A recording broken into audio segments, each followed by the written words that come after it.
ఈ కార్యక్రమానికి విచ్చేసి దాదాపుగా 1000 మంది సాయంత్రం లోపల బ్లడ్ డొనేట్ చేస్తుంటే రక్తదాతలకి నేను మరీ శిరస్సు వంచి నమస్కరిస్తున్నాను.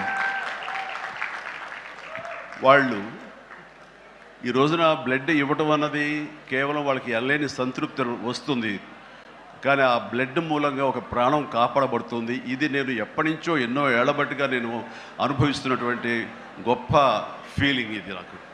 అంటే చాలాసార్లు చెప్పాను, కానీ ఎప్పటికప్పుడు కొత్త జనరేషన్, కొత్త యువకులు వస్తున్నారు కాబట్టి నేను మళ్ళీ చెప్పాల్సినటువంటి ఆవశ్యకత ఎంతైనా ఉంది. ఎందుకంటే ఇది చాలామందికి స్ఫూర్తినిచ్చే ఒక అంశం.